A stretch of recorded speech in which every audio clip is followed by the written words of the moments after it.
Welcome to 4Kids Flashback.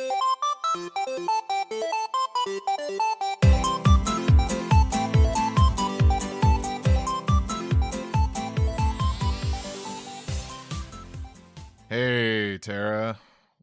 What's up? What's up? Well, if you really want to know, I have this pain in my elbow. This is a show about 4Kids. My doctor show is later. It's the same. We don't think about all the aches and pains that come with turning into an adult. Oh, no. But I always think, what if there's a doctor listening who wants to help out, Right. I that kind of consultation I don't trust. I'm like, so I was listening to your podcast, and I'm like, if you have time to listen to our show, I don't know if you're the doctor for me. I don't know. You're 1,000% right. My elbow feels fine. Anyway, I'm excited for today's show, but let's get some of the podcasty nonsense out of the way. Mm-hmm. What am I supposed to say here? I am going to tell you that you could go to our website, 4Kids Flashback with the number 4. What else can they do? You could support us over at Patreon. That's patreon.com/4kidsflashback with the number 4. And there you could kick us some money, and you could listen to the podcast ad-free and get early access. Yeah. And bonus content. Oh. Bonus content. We're being generous now. Yeah, no, we're too nice. We better cut that out. No. Also, you can you can find some links on our website to get merch with Steve's cool logo. I'm sure we forgot something, but that's cool because if you've listened before, we probably said it, last week, or we'll say it next week. Or if this happens to be your first episode, we say this all the time. I'm sorry for screwing it up. Yeah. But today's interview is with Mr. Shawn Conrad. I know Steve was looking forward to this. Yeah, anything One Piece adjacent, I'm like, cool. There's bound to be at least a question or two from me. But I think it's gonna be a very unique interview, to say the least. I think this is, it's another person who isn't known for being one of the voices in many of the productions, but is definitely one of the people behind making those voices sound great. Yeah. Yeah, because he sang the One Piece song, and you'll hear about how he wrote the One Piece song. But gosh, he had his fingerprint is all over so many of the shows because of the mixing work and recording work he did. Now, Steve, my question for you is how much of the One Piece rap do you know? Like, could you spout it? I'm not going to make you, but do you know most of the words or Yes. None of the words? Yes. You do. And I know I think there's at least 3 versions of it from what I recall. I think you can't be so deep into One Piece like I am in watching both English and Japanese versions and not know that rap or. I wish that you had said that in a school talent show you sang the One Piece rap. Like that, in my version of young Steve, that's what I want to imagine. I think I already knew where my social standing was in school at that point. I think I had some dignity left. Well, maybe one day we'll get to see you do the whole rap. But for now, we'll just enjoy Shawn's version. I'm so sorry to cut you off. What? This just reminded me of a story because we did a charity podcast over like 10 years ago. It was a 24-hour stream. And people were begging for me to recite the 4Kids rap on air. I knew it. I knew there was something like this. And like I said, if we reach a certain number, I'll do it. And I didn't want to do it. So what happened? Did you hit I would have donated all my money. Finally gave in, and I'm like, all right, I'm going to start doing it. And then it just so happened Steve Bloom called in ready for his interview. I'm like, oh, never mind. Here's Steve Bloom. Steve ruined it so all. I'm eternally grateful for Steve Bloom, legendary voice actor. Saved by the Bloom. Yes. Some people say Saved by the Bell. I say Saved by the Bloom. Oh, I love that man. More importantly, have you ever cosplayed from One Piece? Have I? No, I'm not much of a cosplayer because I'm a big boy, and I have a. That's not fair to other big boys. No. I mean like a big boy. You mean like large, like tall? Yes, I am. Oh, okay. See, I thought you were like Tara's yet to see okay. me behind the camera. Being very tall and long, it already makes it hard enough buying regular clothes. So. Okay. Well, here's the thing. Steve and I have never met in person. Steve doesn't know that I'm barely 5 feet tall, and we could never share a microphone. You're gonna be terrified when it's pun intended, I guess. When we meet face to face, and it's not gonna be literally that, but no, have I ever cosplayed? No, I have not, but okay, I'd be open to it someday. I guess we should stop talking about ourselves and get to this interview with. What? I was saying, like, this is like our longest intro, and but I don't know. It is. I hope, and I know you guys are here for the Shawn, and not for us. So here we go.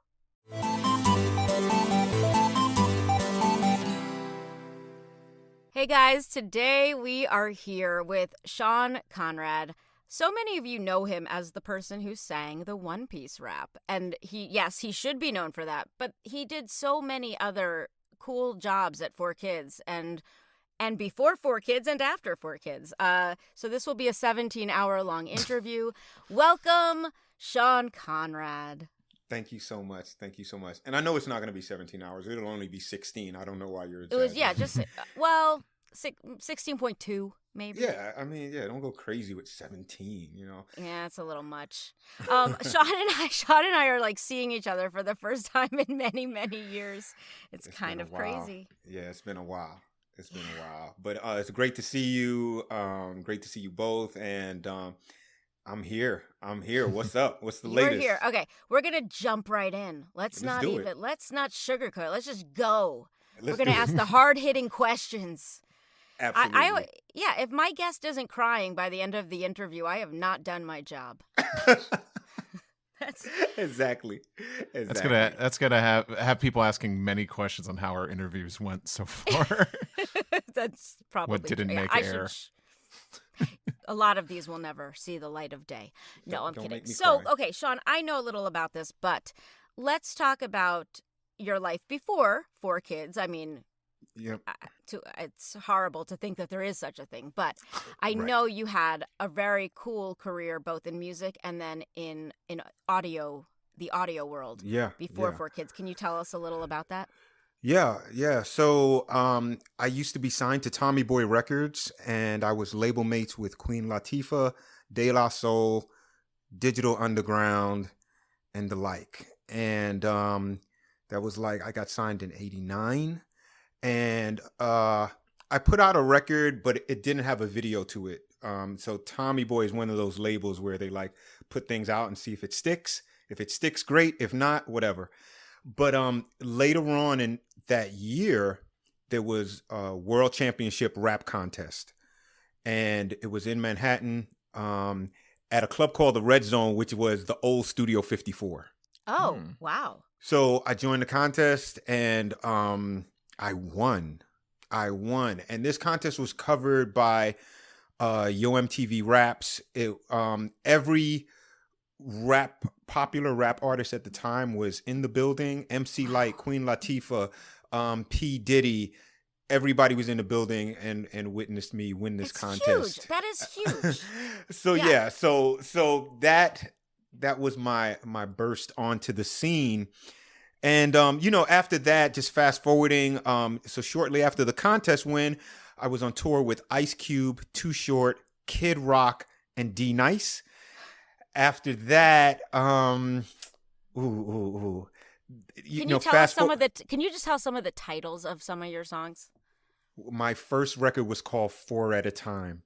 4 at a Time. And it was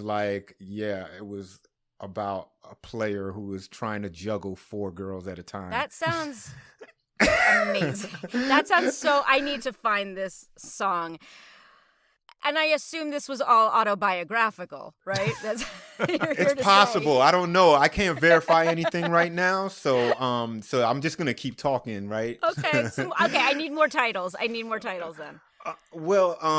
The record after that was called "We Don't Play," and that was the record after I won the competition, and the DJ who won the contest, DJ Miz from Philadelphia, we combined and created a group called Freshco and Miz, and we put out a record called "We Don't Play," and then the B-side was Freshco, right? That's right. That was That's your right. name. Okay, that was my name. Yep. And on the B-side was a song called "Ain't You Freshco," and we went on tour with Ice Cube, Too Short, D Nice, and all these people. Wow. Fast forward, 92-ish. I did a record with a group called Original Flavor, who was managed by Damon Dash. And when I did that record, they said, "Hey, we want you to be on this record. It's going to be you, Busta Rhymes, Jay-Z, blah, blah, blah, and blah, blah, blah." I was like, okay, I'll be there. I went, I did my verse, and then I got a phone call from Clark Kent, DJ Clark Kent. All these people you can look up. They're very significant, but you can look them up. So DJ Clark. And if our listeners don't know who like Jay-Z and Busta Rhymes are, allow me to stress. I'm like, these are huge names. in yeah. So absolutely. So Damon Dash got on the phone and said, "I'm signing you to Rockefeller."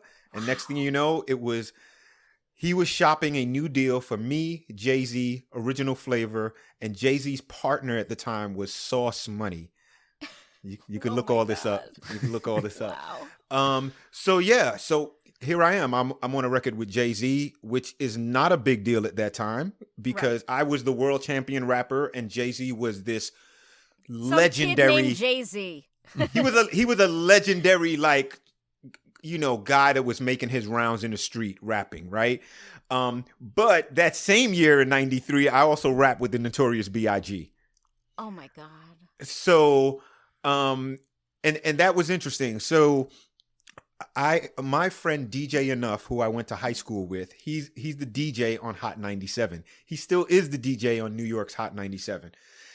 I was at his house and he said, "Hey, the Notorious B.I.G. is going to do a radio drop for me. Do you want to ride with me to go pick him up?" And I was like, "Sure." I saw Biggie perform like 2 nights before.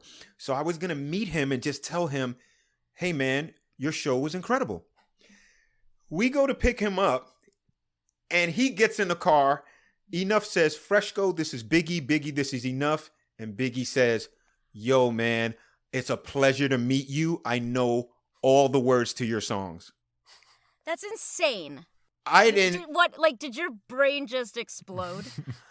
I didn't, he wasn't the legendary Notorious B.I.G. yet, but I didn't think he would know exactly who I was. I mean, you were a kid. Like, this was not, you weren't. I was probably 23. I was like 23.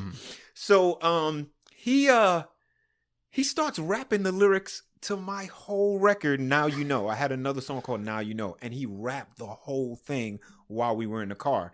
And then he said, "I'm not getting on tape with you." Tape, everybody. I know you guys don't know what that is. He said, "I'm not rapping with you because you're not going to embarrass me."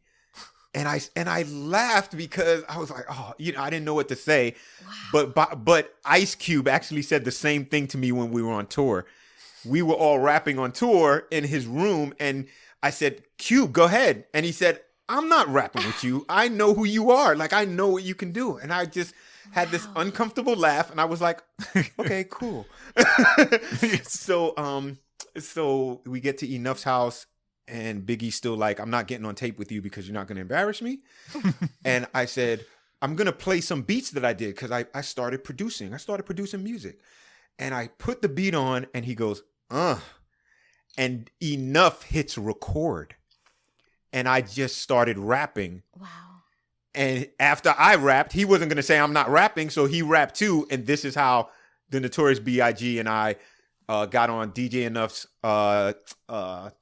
such and such freestyle. What it's called, the DJ freestyle or something like that. But it's on his album, and there it goes. It's like that's history. Wow. That was all before I got to 4Kids. That is, but so we'll get there. I mean, we'll get there. So who were your rap idols growing up? I'm just so curious, like who you. Sure, I mean LL Cool J for sure.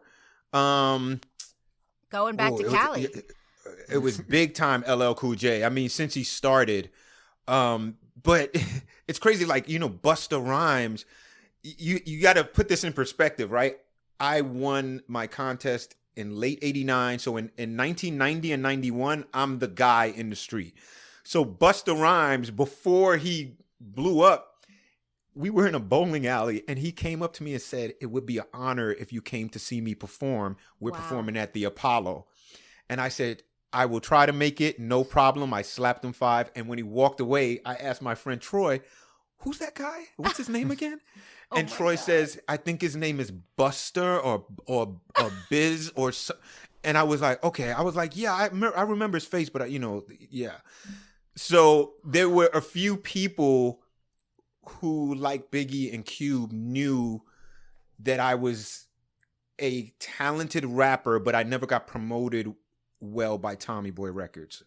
Same for Redman. Redman was over my house. This is before he dropped his first album.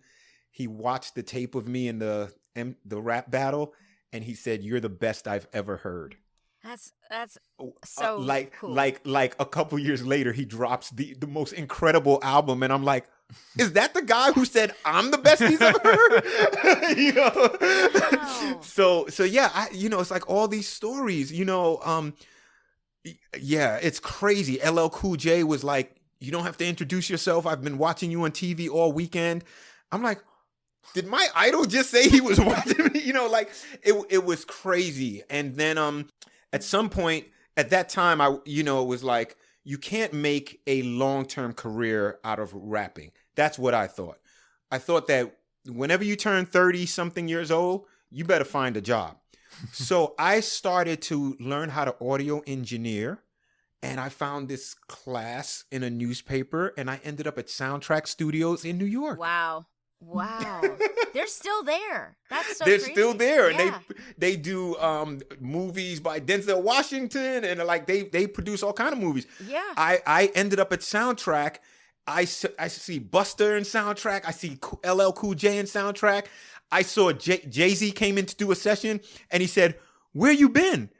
And I said, "I'm an audio engineer now."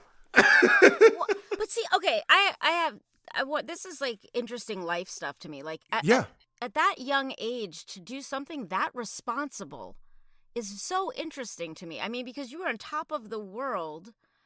I think it has to do with probably how you're raised or something, but that is very insightful for somebody to then go take a more steady job. And if you ask most young rappers today who are successful, they're not going and taking a class in engineering. No. They think they're going to buy mansions and... Absolutely. And so the thing is, when I finally made a record and I got signed, I had one goal, and that was only to hear myself on the radio. Okay. Not to buy a house, not to buy a car. I didn't even think that stuff was possible. I just want to hear myself on the radio. Right. So mission accomplished. You kind of felt like, I did this. Mission accomplished. Yeah, I've been in every rap magazine. I mean, I've been in everything. I've toured. So I'm like, I'm good to go. And I was like, I don't know of any rappers over 30 who are doing well. Right, because in that time, there really was... Only Run DMC. And we started to say Run DMC were two old men. They're 28. Oh my God. How could you still be rapping at 28 and 29? Good grief. It's like your grandfather's rapping.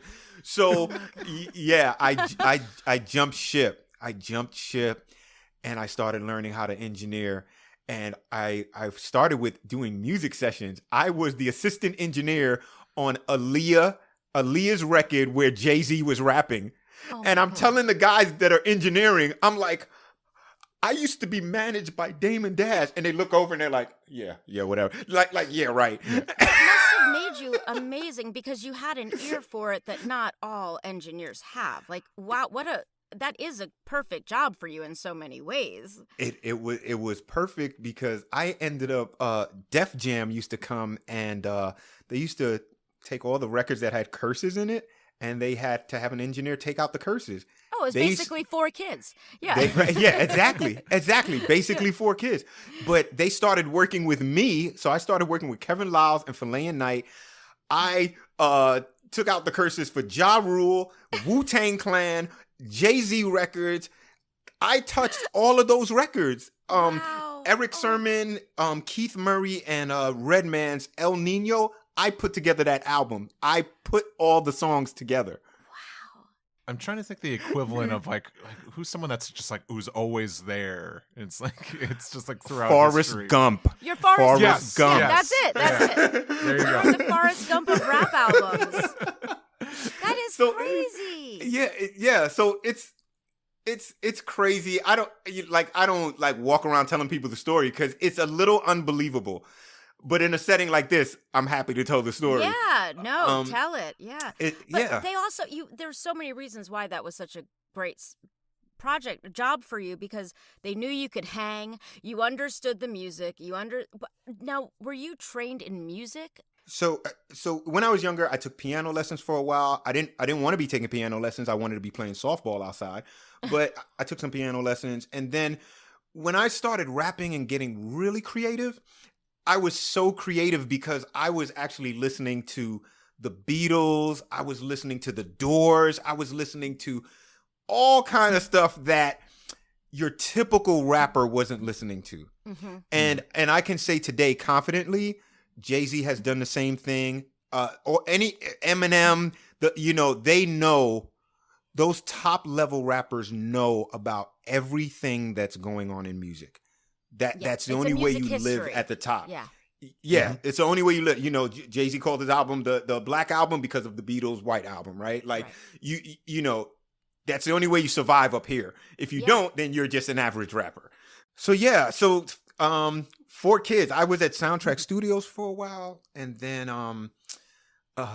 so I started as a kid in a class. I got hired at Soundtrack Studios second week of class because I stood after class. All the other students left, and I was talking to this guy who taught the class. The next day I went in, and the administrator of the audio engineering program said, the owner of Soundtrack wants to hire you. And I was like, what are you talking about? I never met the owner of Soundtrack. And he said, it was the guy you were talking to after class yesterday. So I stood there and he was picking my brain. He said, do you think you can do post-production sound? And I was like, yes. He was like, well, it pays more and blah, blah, blah. And, and the hours are better. And I was like, hell yeah, I could do that. So the next day he called the administrator and he hired me on the spot. And that led to me doing commercials for Burger King. I worked with Will Arnett. I worked with Will Ferrell. I worked with Rosie Perez. I was recording all of them doing voiceover work. Yeah, I mean, that was where I used to go to Soundtracks all the time. That's where all the commercials happened. That's right. Yeah. That's right. Yeah, and so Will Arnett was just in our circle of voiceover people. He was just some dude doing car commercials. Yeah. So I had Studio D. It was Studio D, Studio F, and Studio I. We were the three post-production engineers, and so I worked with Bozell and Saatchi & Saatchi. I worked with all the biggest advertising agencies in the world, and I would see people I used to rap with, and they were like, hey man, when you making your next song? And I'm like looking at them like, dude, that's not gonna happen. I'm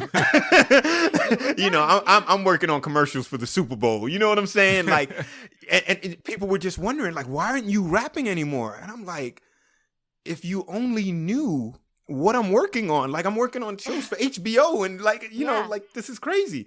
So I think it says a lot about your skill level and your work ethic that you sort of rose to the top of these industries very quickly, whether it be rap or whether it be sound engineering. You ascended so quickly, and I have to assume that's because you're good at your job and you have amazing work ethic. Like, those are the two things that.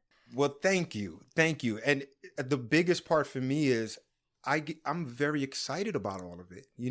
That's the basic part of it, right? If I'm in audio engineering, I start finding out who's the top audio engineers in Manhattan and in LA, what do they do and what makes them so good. Yep. If I'm doing voiceovers, I got to find out who's who. If I'm rapping, all right, is LL the bar? If LL's the bar, I'm going to do something that he's never done, right? Like, but it's fun. It's exciting because we all start at the same place and we can spend the hours however we want to spend them, right? Yep. And I'm just like, I don't have to do one thing. I can do this, that, and then take the other 3 hours and do the other thing. Yeah, I mean, this wasn't supposed to be a podcast about life lessons, but this certainly is one. I mean, it really is. It's remarkable what you did. Okay, so you are working at Soundtracks. You're making these incredible commercials. What's next? Somebody told me I wasn't getting paid enough at Soundtrack. And I said, really? And they said, yeah, the minimum you're supposed to be making for being a post-production engineer here is X, Y, and Z. They actually, $100,000 is what they said. And I was like, $100,000? I was like, I'm not close to that. I was like, are you sure? And they were like, that's the minimum. That's the minimum. And they said, I still remember the names. It said Bobby Gianmarco makes 300 and change. Blah, blah, blah makes, 350. And they're doing commercials for the Super Bowl. And I was like, are you serious? Because at the time I'm like, only doctors and lawyers make that much. And yeah, the guy was like, nah, man, nah, Soundtrack is paying you probably the least amount they can get away with. And I started to look for more work. I went to this other studio, I interviewed, and the lady was like, and I actually posted this so I could talk about it, but the lady was like, so what do you think, if we hire you, like, what do you want to start? And I was like, I was real nervous, but I tried not to be nervous. And I was like, 90,000? And she was like, okay, well, let us get back to you. And the next day she was like, okay, we can do that as a starting point. I was like, holy, like. So it was the truth. Wow, someone was really looking out for you. Yeah, I'm glad you had that conversation. Was there ever a conversation with Soundtracks for a raise? Before I went out to interview, I had a friend at Soundtrack. He was like running things in post-production. And I said, such and such was just in here. And he said, the minimum is like $100,000. And the guy said, no, he's lying to you. And I was like, oh, okay. And then I just started putting resumes out and I took a chance and I said 90. So the thing is, Steve, wow. I could have said 115 or 125. You know what I'm saying? So I'm like, I've definitely been on that end sometimes where I'm just like, well, here's the amount it's like a little less than what I think. And then when they're always like, cool, and I'm like, damn it. Right. Like no negotiation. They're just like, okay. Wow. So that's what happened. See, artists so often sell themselves short, and like I want to touch on that. Yeah, yes. I mean, I think I meet so many younger actors today who are so grateful to be working that they're undercutting the business by taking less money. Right. And I love that obviously you spoke to the right people who told you, in a creative job, you can't get sidetracked by the fact that you love it and it's a fun job. It still is a job that deserves to be paid fairly. Correct. Absolutely. So I ended up at this company. So here's what happened. I'm working there and one of my first clients was Miramax Films. Oh, Harvey. Right. But I don't think I worked directly with Harvey because I had a room full of people, right? It's advertising. All these people walk in. So one of the commercials I was working on was for Shakespeare in Love, right? And then the next one was for a movie called Life is Beautiful, which they won an Oscar for that. Beautiful movie, yeah. Yeah, amazing. Hey, Shawn, they want to work with you. They got something called The Matrix or something like that. And I was like, okay. They come in and I'm looking at the video and I'm like, holy crap, like this looks amazing. And they're like, yeah, we were doing 3 commercials. One is called Trinity. The other one's called this. The other one's called that. And Trinity focused on her, like she was the highlight of that commercial. So I'm doing these commercials. The movie comes out and it's just a blockbuster. Yeah. And I'm like, I did like 3 commercials for this movie. How crazy is that?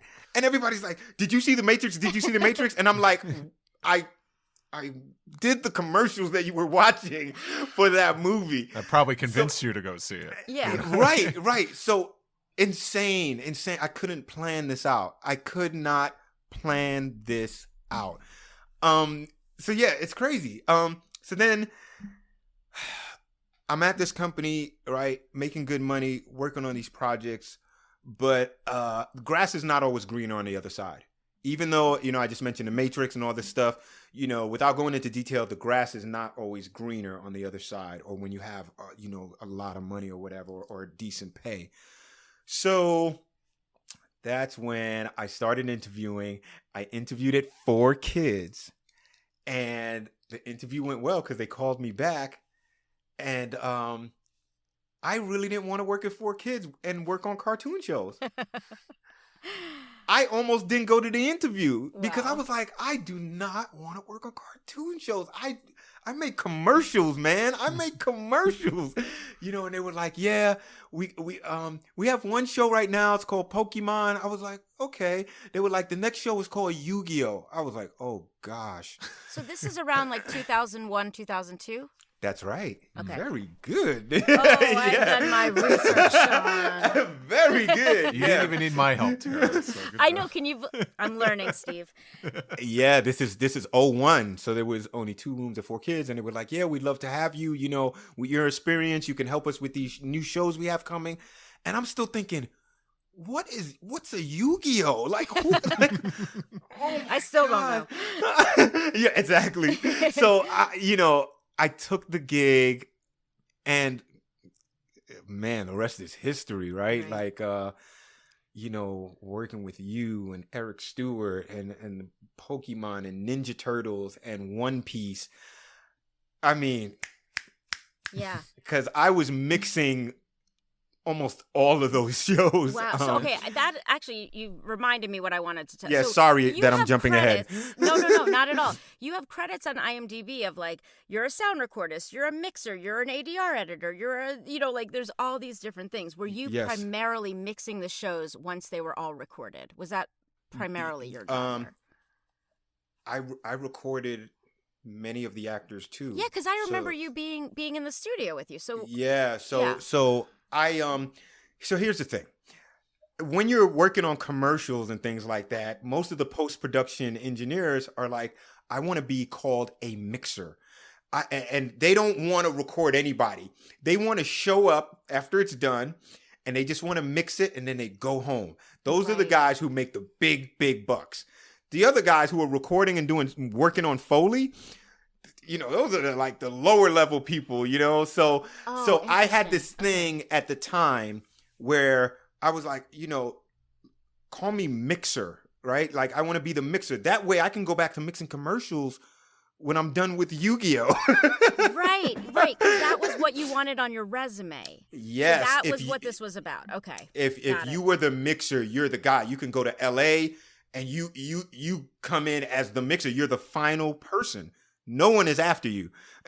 You're making the final decision. Yeah, that. No one's after me. After it leaves me, it goes on air. Yeah. It already was edited. It already went through color correction. I'm the last guy. So that was a big deal. So that's why, like, the credits start as mixer, but I was recording you. I was recording.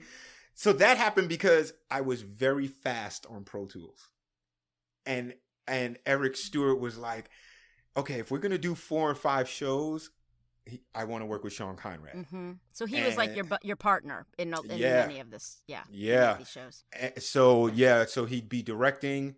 And while he's directing talent, I'm already rewinding to where they're going to punch in, setting up pre-roll, and just ready to hit record. And I've already made my notes on the script of which takes are the good ones. And so he didn't have to say anything. It was just clockwork. A mind meld of you two. Yeah. Yeah. So that's how that happened. And it doesn't always happen that a director and engineer are in sync like that. Like no.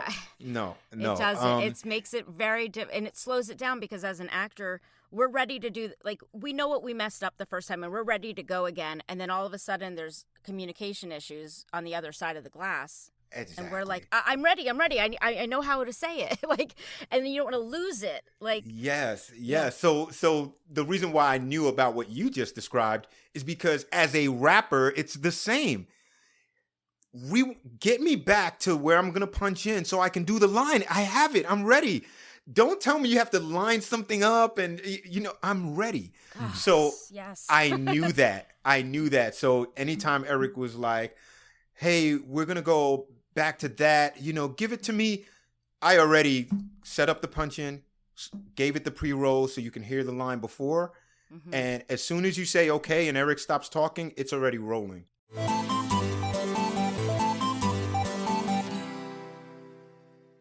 So is this, did you start with like episode 1 of Yu-Gi-Oh? Were you there from like the very beginning? Yes, you did. The very beginning. When it came in, even the people who worked at 4Kids did not know how to pronounce Yu-Gi-Oh. Yeah, I'm sure. Well, Pokemon took a year to figure out how to pronounce it. Yeah, there's a common thread here. Yeah, we would massacre the name. Did you know anything about anime at all before you worked there? Not really. No. Yeah, me either. No, nothing. No, just being honest. Sorry, everybody. No, don't be sorry. The 90s was a very different time where it's like it was incredibly niche. It was hard to find. Yeah, but it wasn't always. So I got to 4Kids just thinking, okay, I'm gonna bring top level post-production engineering skills to this company, right? I don't know what, I was thinking, I'm not sure what you guys do here, but this is how it's done for film and television. Like, that was my mindset. This is how we do it, And I met Eric, and as soon as he knew that we were speaking the same language, we hit it off. Yeah. We hit it off. He was like, okay, I have a professional. And I'm like, oh yeah, I work on this all day long. And he was like, yes, let's work together. And that was it. And we worked on everything: Funky Cops, One Piece, Yu-Gi-Oh, Pokemon, Teenage Mutant Ninja Turtles, Winx. I mean, everything. I touched everything. I love that. And nobody asked you to do this. This was all. This was your ambition to bring this level of professionalism there. And I can't help but admire that. Yeah. No, I appreciate that. I appreciate you saying that for sure. Before I even left Soundtrack, I started hearing about these legends of post-production sound. So it was just a story to me. I never met these people, but the stories they're so fast. The stories were, they mix for this and their ears are so whatever. So based on the story alone, I had enough. I had enough to start saying, Shawn, be faster. Just do everything you can to start operating at the top level. And one of my motivations was in Studio D, I was the assistant engineer to somebody else. Okay. And that guy left. And Soundtrack, when he left, Soundtrack was like, we got to replace him. But for the meantime, Shawn works in that room. We'll let him take some smaller jobs. Now, in my mind, I was like, you're not bringing anybody else in here. I'm here. I got this. So that was my motivation. I was like, I know Brian's, all his quick keys. I know everything. And clients came in and I was like, and they were like, yeah, very nice, Shawn, very nice. And I was like, thank you. And they just kept me on. Well, you don't half-ass things. I mean, that's what I'm learning though. But you don't. I mean, you're like, if I'm gonna do this, I'm gonna be the best at it. Like I try or get really good. Yeah. That's the mentality. You study. Even at 4Kids, I was talking to a coworker, sound guy, and he came into my studio one day. And he said, what are you doing? And I said, I'm working on, learning how to mix in surround sound. And I'll never forget, he said, our shows don't air in surround sound. And I said, yeah, but they're all going to be on DVD one day. And so we need to know how to mix in surround sound. And he said, "Whatever, man, you don't have to do this." And he walked out. And I was just like so excited about learning about surround sound. Like I was so excited. I'm telling you, like you could see my face right now. I was this excited. I was like, this is you awesome. have access to state-of-the-art equipment, like, and any tech, anyone who's into any kind of tech, when you have access to play with that stuff, a person like you makes the most of it. Like, that guy's probably not working. I never forget that. Like, he was like, "I have no idea why you're learning about surround sound. We don't do that." And I was like, "But we will. We will. At least I will. Like, I can speak for myself." So, yeah. So before we even get into the rapping that you did there, did you ever jump into the booth as an actor? Did anyone ever have you do that while you were working? Two or three times. And it was like incidental voice for a villain. And Eric may have said, "Hey, you want to play the villain?" And I was like, "Sure, hop in there and do it." But because I was hired by 4Kids as the sound guy, I did not want the boss coming in going, "What the hell are you doing in the booth?" Oh, interesting. So I went in and I got out. Because I didn't, like I have a job, right? Right. And I'm an engineer, and I don't want to people saying, "Oh, you know what he's doing? He's like trying to be a main character on one of our shows, right?" Like, and I walked in there and Eric was trying to mix or something, So yeah. Well, I get that. I get you feeling like that. But now in retrospect, I'm learning that happened a lot. Like we were talking there were 3 women who used to sing backup stuff on something. And, some of the engineers jumped in the booth. So it was, I think it was encouraged. Like, I don't think you would have gotten in trouble for it. Yeah, I'm not sure, but I know I probably felt that way. But the good news about me getting in a booth is, remember, I came from Soundtrack. I worked with every type of voiceover artist you can think of. And I worked with some of the biggest voiceover artists. A guy who did NFL films. I worked with Hal. I worked with everybody. So I'm saying that to say I knew how to go in there and do the thing. Mm-hmm. So it was like but later on. But see, you're selling yourself short, because not every engineer I work with who's seen the best of the best can jump in the booth, Shawn. I've heard some of them try. But I used to rap too. I'm not. I know. I'm not, that's what I'm not... saying. You're uniquely qualified for this. This is why. Like, I can't let you sell yourself short, because I've watched other people try to do this. Well, you got me. Okay. You got me. I can't believe this. So you're working mostly with Eric. You worked with other directors as well, like I worked with everybody there. But it got to a point. I worked with Eric a lot because he was assigned to get several shows done quickly. And then he was like, "If I'm gonna do that, I need Shawn." And that's just how it happened. How intense was the delivery schedule there? I can't remember exactly, but did it feel stressful? Did it feel like you? And I only ask this because sometimes I listen to some of the work I did there, and I'm like, "Ooh, I sound like I'm just like I'm trying to get this done. Like I sound like I'm not happy with so many of my performances. I'm like, it sounds like I'm just trying to match the mouth flap, and like we got to finish 60 cues, and it felt like that a lot of the time." Yeah, I don't remember exactly. I don't remember it being like really intense, at least for me.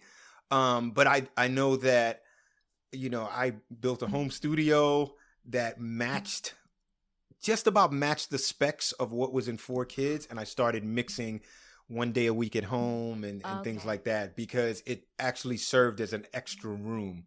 So if all the rooms were booked in 4Kids, I started telling Brenda, I have the exact same setup at home. And now you can have 6 rooms instead of 5. That's so interesting. I was just actually editing our interview with Brenda, who you guys will hear from at some point. And she was saying how many rooms there were and how, if something went wrong, they were screwed. But like, wow, how amazing that you had the foresight to then build another room. Really. Yeah. So that was exciting for me. Yeah, and there's so many finer details. But so one of the things is when post-production sound engineers, when you looked online and you saw where they were working, there were these beautiful apartments that were converted into like post-production studios, but they were beautiful. So that was one of my goals too. Mm-hmm. I was like, I want a home studio, but I want a plush couch, and I want this, and I want people to be able to like watch a muted TV to the right, just, in case you're not, working on a session. And I want a menu. You guys can open up the menu and see what's in the area. I was trying to mimic like these top guys that were working in Manhattan in the Flatiron building. Like I'm like, oh yeah. I mean, that's another like very New York thing. Like we loved going to recording studios because of the great snacks, because of like a refrigerator filled with every beverage you could ever want, like because they were trying to impress their clients. So if it was a recording studio and they had a really big advertising agency coming in, they were whining and dining them. And like I'd literally be recording a McDonald's commercial while they and it would be quiet for a few minutes, and I realized, they're ordering their lobster lunch on the other side. That's what's going on. That's why. And I'm all in my head like, are they going to fire me? Did I do a bad job? And they're just ordering lobster. They're just ordering. Yeah. So yeah, I mean, oh man, I wish more people knew about this, because now that I'm hearing you talk about it, like it's kind of funny and interesting. Like we would have these giant platters of fruit and cookies and muffins. Because huge, because Bozell was coming in to work with me, and Bozell was an ad agency. Yeah, exactly. All these big I'd hear ad stories agencies. about masseuses coming in, and like. And then is this at 4Kids specifically? No, this was that soundtrack. This was before I got to 4Kids. Okay. Yeah, 4Kids. No, there was none. Yeah, I was about to say. I'm like, yeah. So hence another reason why I was like, I don't want to work on cartoon shows. You for asking. You know what I'm saying? No more and it doesn't exist like that anymore. I think maybe music recording studios are like that, but for us, like now they want us to have a home studio, and I'm like, exactly. But what about all the good drinks? Yeah. So it was amazing. So again, even with what we're talking about, could you imagine the people coming up to me saying, "Hey, when you working on your next song?" Right. I'm like, bruh. It's not gonna happen, man. Like, my life is so good right now. You just have no idea. I mean, I used to be in some of those sessions like in shorts, and like shorts and a t-shirt. And I remember like if I didn't have any bookings for the rest of the day, like after 2:00, I can go home.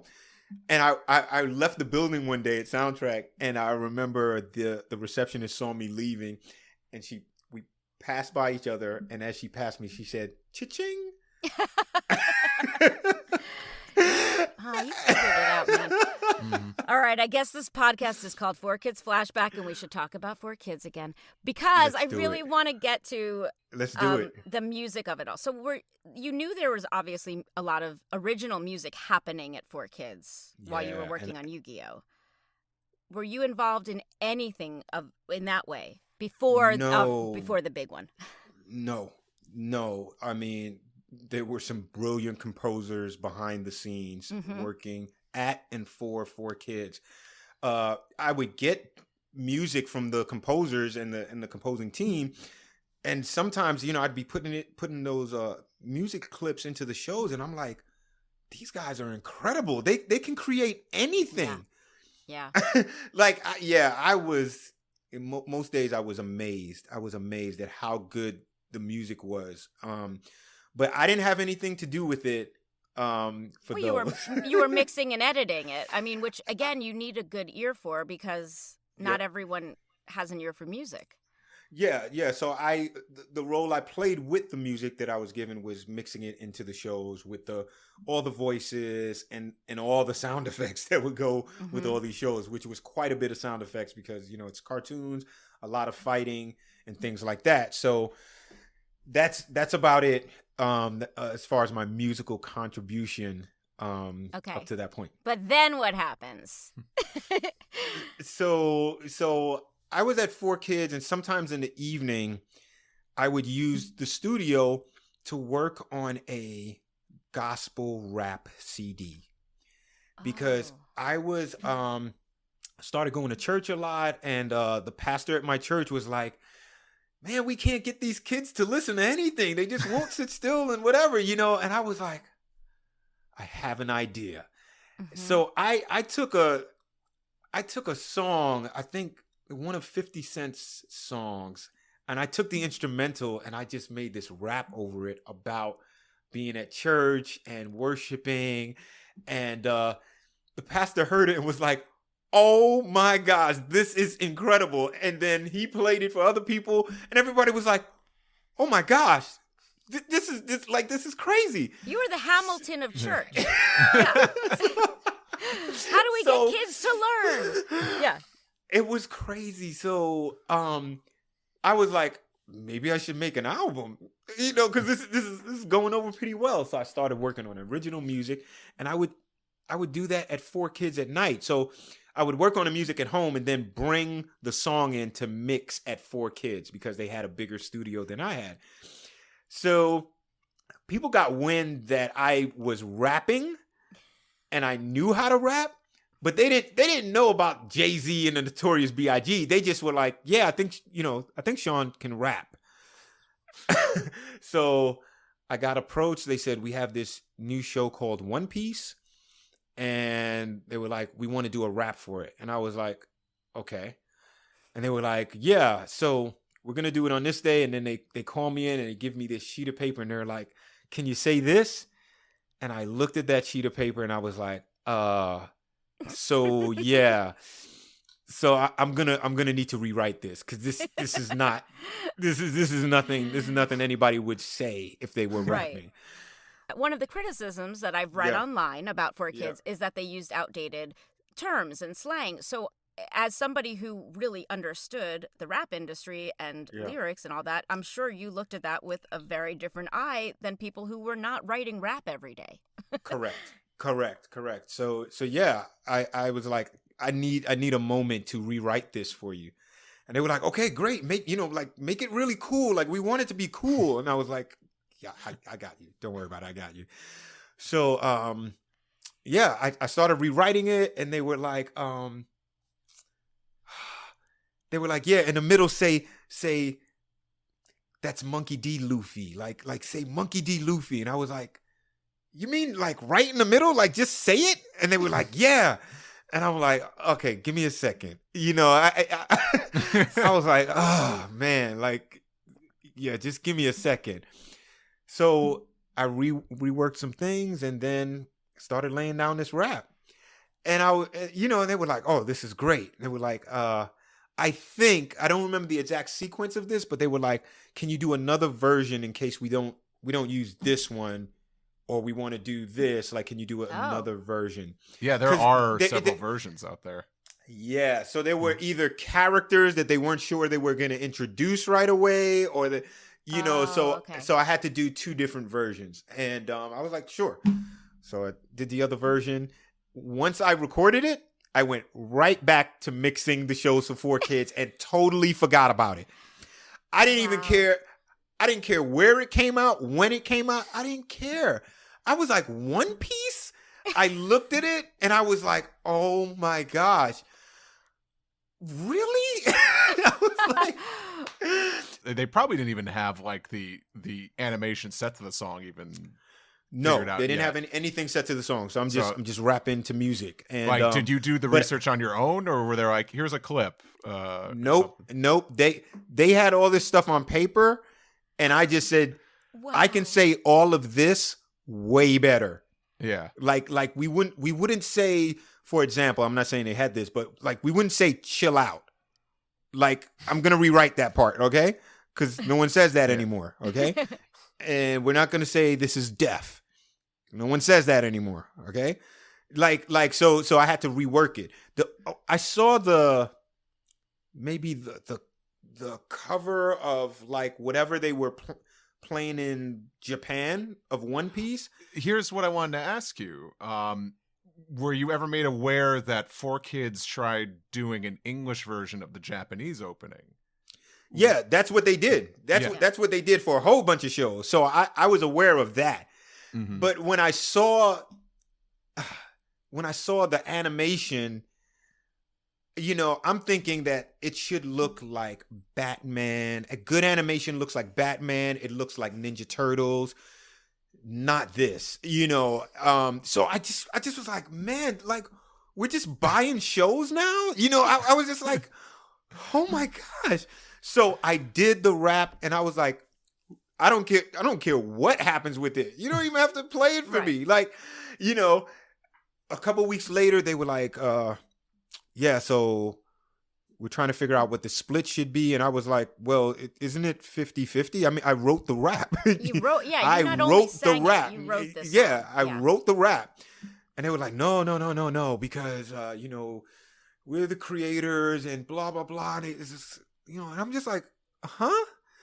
I'm like, I did the rap, you guys did the music. Like, and they were like, no, but we were thinking something more like blah, blah, blah. And I'm not going to say the number because it's just going to make me angry. I was even gonna ask you before if you remember who came to you with this, but now I feel like it might be throwing them under the bus. But, yeah. I, you know, so I was like, you know what? Okay. And I just wanted to go back and continue mixing shows. So we're talking around late 2003 or 2004, because I ended up leaving 4Kids in May of 2005.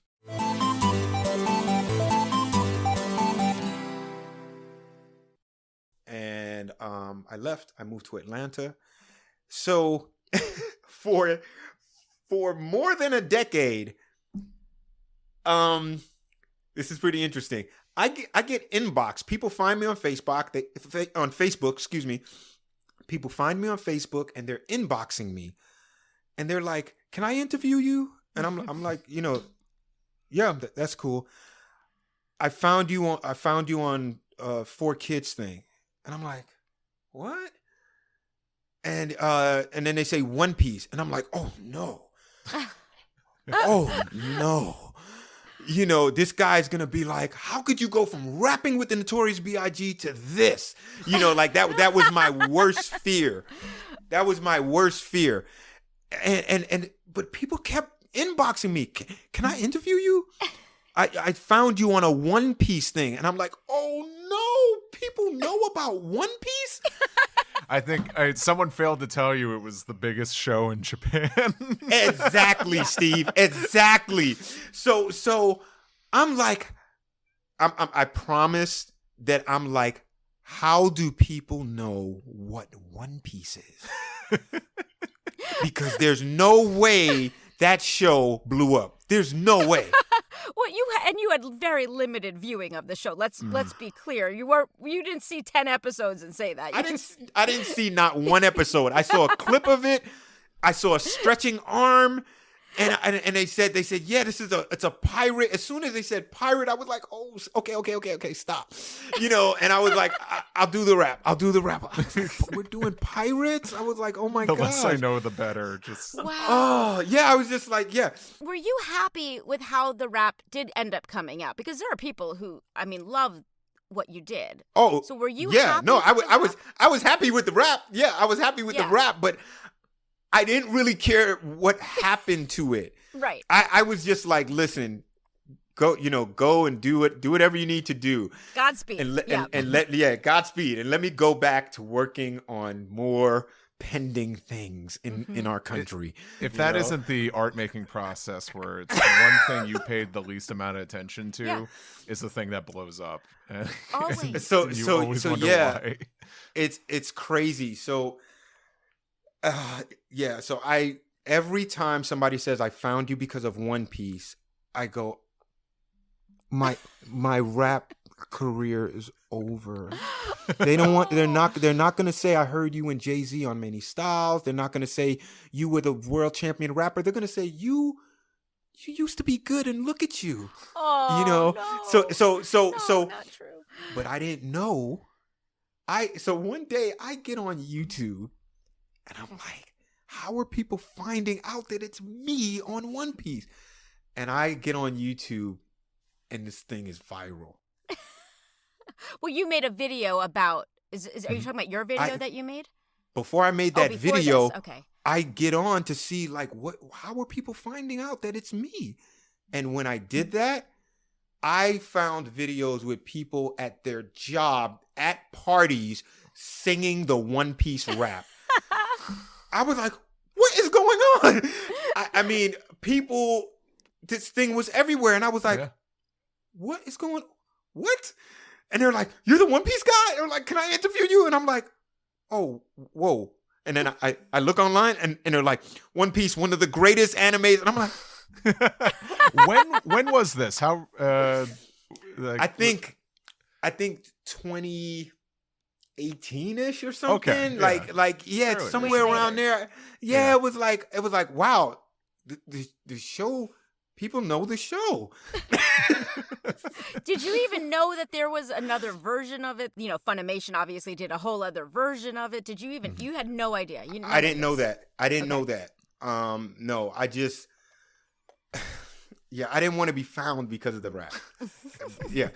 So now I'm sorry. I know I'm pushing it, but definitely it was a lack of knowledge. So before I made the video about how I created the One Piece rap, I discovered all of these people just singing my rap. And so here's how it really hit home. I put out the video because I was just looking for YouTube material just to keep my channel going. And I was like, what could I talk about today? And I was like, I'll talk about the One Piece rap. What the heck? And I put it out. And so here's how this went down. I'm at the tennis courts playing tennis with my daughters, my two younger daughters. And I said, I just put out a new YouTube video. And my daughter Sydney says, Dad, did you get any views yet? And I look, and it was like 11 views. And I said, I just put it out, but it has like 11. And she's like, it's okay, Dad. It's it's okay. So we keep playing tennis. When we got back to the house, it was like in the hundreds. And she was like, wow, Dad, pretty good. And I was like, wow, that's the fastest, like one of my videos ever, whatever. And then I started preparing food. And when I looked again, it was in the thousands of views, thousands. And so now my middle daughter's like, whoa, what's going on? So they open a laptop and we're looking at the numbers tick up second by second. They're just ticking up. And I'm like, what is going on? So I look, comicbook.com wrote an article right away. Wow. And they said the One Piece rapper finally reveals himself. You're like the Masked Singer. Yeah. So I start reading the comments, and I mean, it'll bring you to tears. People were like, I grew up on your rap. The next one, you introduced me to hip hop.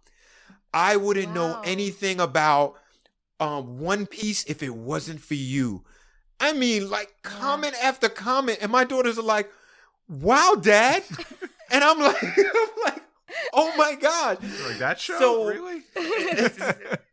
It was quite a moment here. And the thought I had was I rapped with all these big rappers, but as life would have it, they became millionaires and their household names, and I went a different path. But little did I know that I was changing lives of other people with the rap I did for One Piece. I am huge in people's lives. One person said, my sister played your rap at one of my birthday parties, and that was the best thing that could have ever happened. And I was like, what? Yeah. So that's how went down. I'm so glad you had that experience, because I've been telling other people who worked behind the scenes at 4Kids that, as an actor, we go to conventions and we meet these people who tell us how these shows changed their lives. So you should also know that it's not just this One Piece rap. It's all these shows you worked on. I mean, Yu-Gi-Oh! Is such I didn't even think about that. Yeah, no, I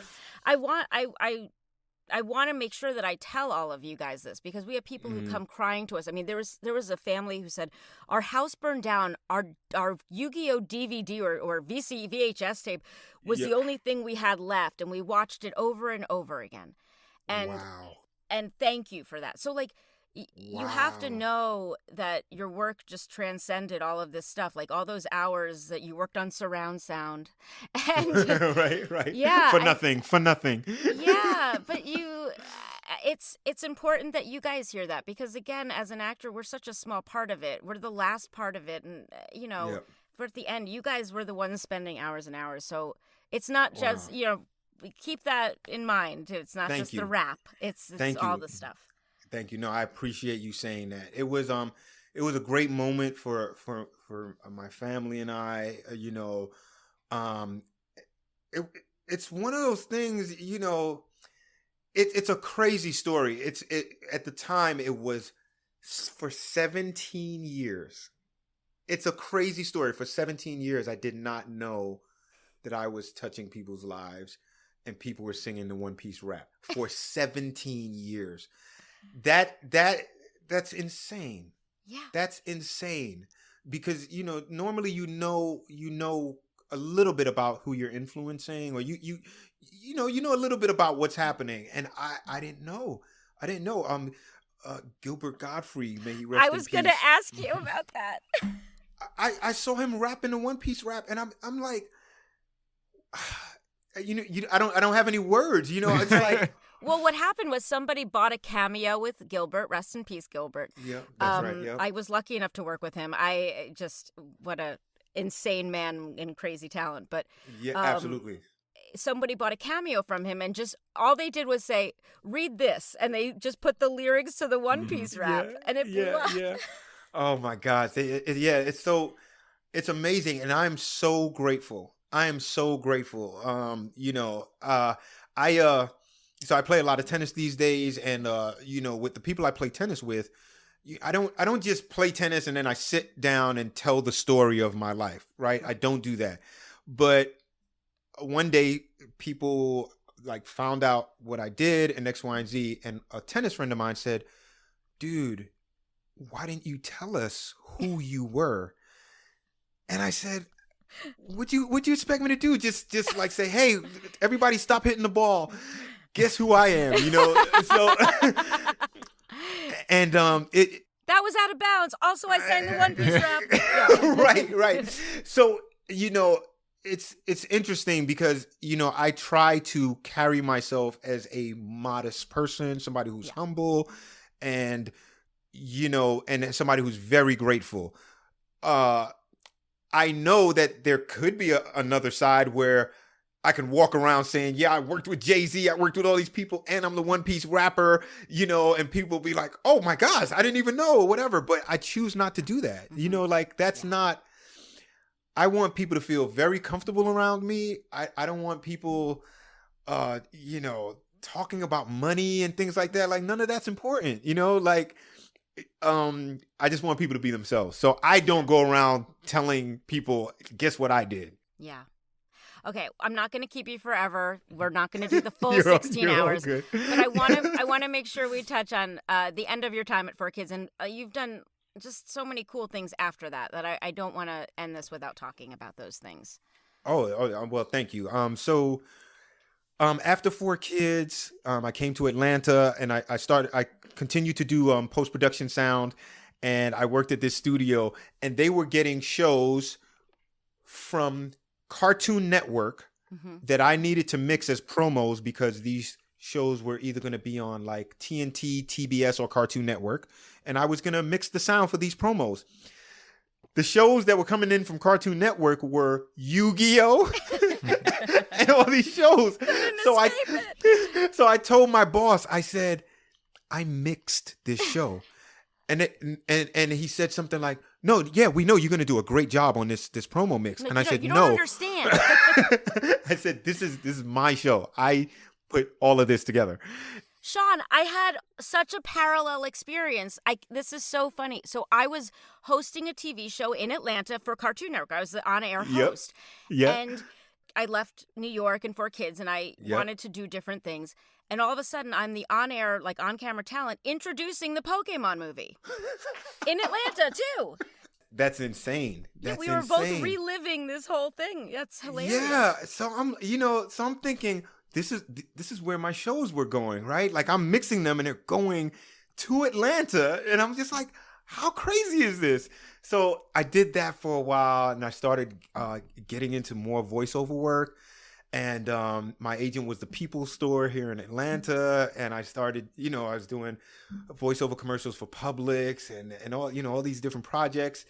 And fast forward, I stopped like all the entertainment stuff for a while. So my agent left People Store, and then things got really confusing, and all of a sudden, like I didn't have representation.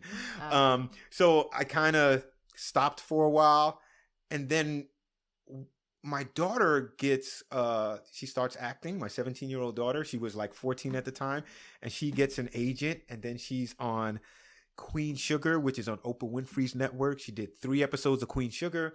She was on a Disney Channel show. She was on the Steve Harvey show. And I'm helping her like with her timing and things like that, because I know a little bit about this stuff, So, after a while, I was like, man, I know I can still act and X, Y, and Z. I don't lose this stuff. And then I put together an acting reel. I was already acting in New York. So before Soundtrack, I had 2 agents for on-screen acting in New York. I did like one of the first commercials for Red Bull. Oh, wow. Oh.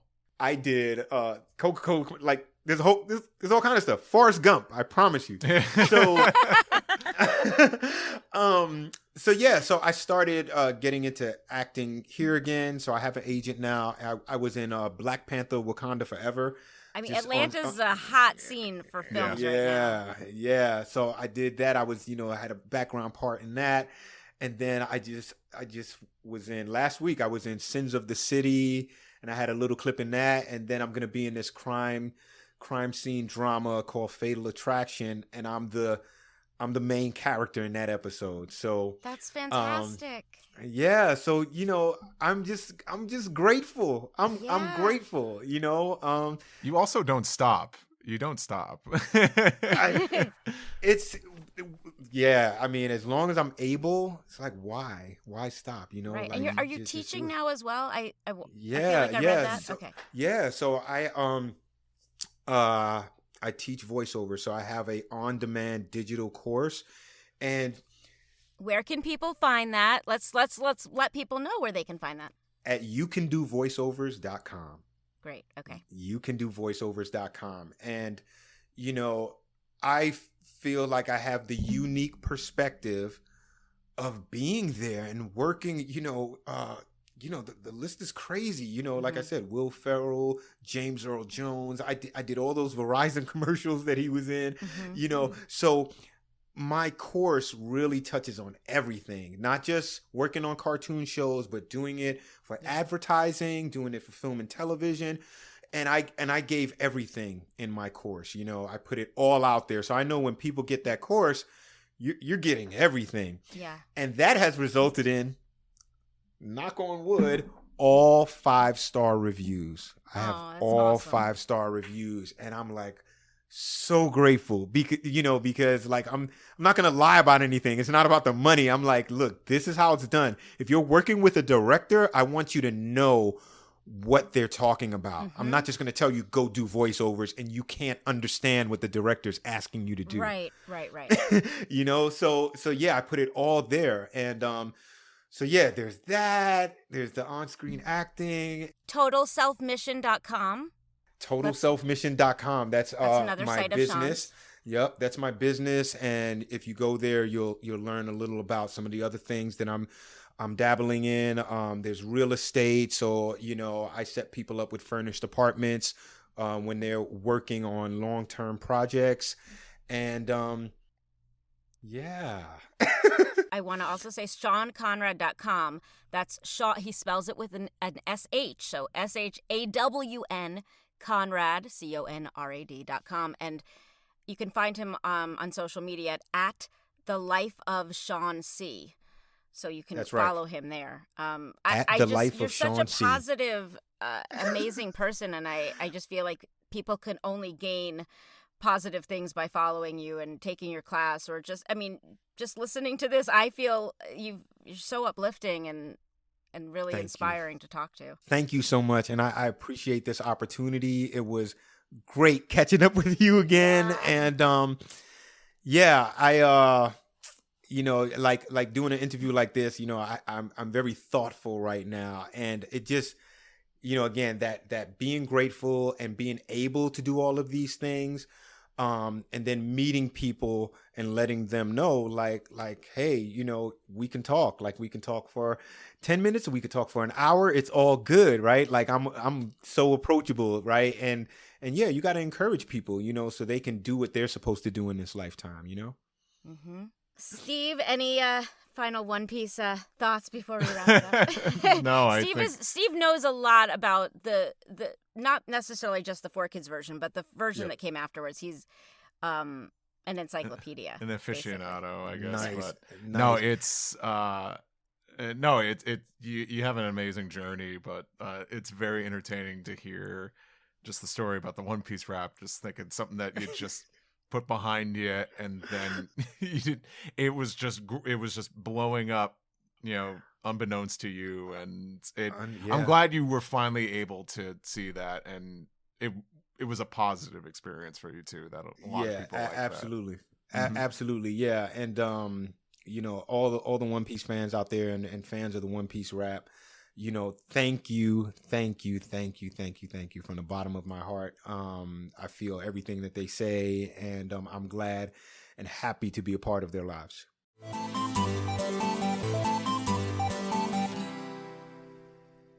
Well, that was quite the journey, to say the least. It's like it with Shawn's story, you can't tell it without knowing his history. Mm-hmm. It all plays into the next thing. It's like the rap leading into sound engineering, leading into working at 4Kids, and and the One Piece rap. It just, there's a great flow to it, and it's also just a fascinating story. It's a great story. My face hurts from smiling. He's one of those people that makes you smile. His energy is just incredible. So I it makes me regret not knowing him better when we did work together. Mm-hmm. I look at him, I go, like, we just never had time to bond, or, we just never happened to get a drink or whatever it is, or talk at a party. But wow, he would have been one of my best friends, I would like to think, if we had the time to do that. Two ships passing in the night, as they say. Yeah. But, well, now we can be friends. Yeah, this is what this podcast is. Podcast is improving social lives. Well, yeah, this podcast will be renamed to Tara Needs a Friend. That is the new name of the show. No, he's awesome. I'm so glad you guys got to hear from him, and Steve, I'm glad you got to hear from somebody involved in One Piece in that way. It's like feeding a fish in the fish tank. Like any flakes, I'll swim to the surface and take. I loved hearing what he thought of the show too. It's so funny, like his reaction, and being inside at 4Kids was such a different thing than your perspective on it all. So it's so fascinating. I mean, and that's why we're doing the show. Yeah. Oh, right. All right. Thank goodness we recorded. Yeah.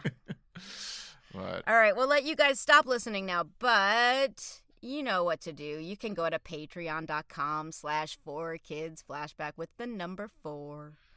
Or what else can they do? You can go to our website if you want to. You can go to our website. Got everything there. If listen to more episodes. If this was your first, and if it's not your first and you're still listening to us, thank you. We appreciate it. But not being hated is pretty cool. Yeah, so if you're still listening, then you don't hate us. Hopefully not. I just know, like, as much guff as 4Kids gets, and as much as I gave it to, I know there's some positive things to look back on there. I think Shawn was such a great example of that. And I'm glad his story is out there, and I'm very thankful he shared some more with us. So Yeah, full disclosure, I don't think I'd ever heard the One Piece rap in its entirety till recently, like a month ago maybe, when I knew I was going to be talking to Shawn. Mm-hmm. And I loved it. I loved it. As a One Piece fan, I could say it's like it. Most of what it stands for, I can't get behind, but it is a freaking it does slap. I want to say standalone, as a standalone song, if you can take, because obviously I know about your issues with the 4Kids One Piece, but if you take the song by itself, yeah. I'll never not give credit to the work that went into that, especially knowing Shawn probably got that script or the lyrics is like, well, I gotta fix this. So I think if anything, we're hardcore One Piece fans are indebted to Shawn for salvaging it. Yeah, I mean, imagine what it might have been. Yeah. I mean, it could have been something. We might not even be talking about it today. Yeah, but Shawn, awesome. I mean, it's so funny, too, because you think about it, we might have interviewed Shawn anyway just for his other jobs at 4Kids, but to throw the One Piece rap on top of it. Yeah. I mean, he's an MVP. Mm-hmm. Yeah, it's certainly like the main event of it all, but yeah, it was a good time today. Yeah, we had fun. All right, guys, thanks for listening. Come back next week for another riveting interview. And what, Steve? We'll catch you next time. 4Kids Flashback is a production of Maji Media, hosted by Tara Sands and Steve Yurko. Producers are Zach Logan, Tara Sands, and Steve Yurko. For more information, go to 4kidsflashback.com. That is the number 4. And if you worked at 4Kids and have a story you want to share, please email us at 4kidsflashback@gmail.com. You can find us on social media at 4Kids Flashback, and to listen early and ad-free, head to patreon.com/4kidsflashback. And for podcast merchandise, find links on our website and Linktree. As they say on every podcast, if you liked this show, please subscribe, rate and review, and tell your friends, or 4. If you want to check out other Maji Media podcasts, go to maji.media. Thanks for listening.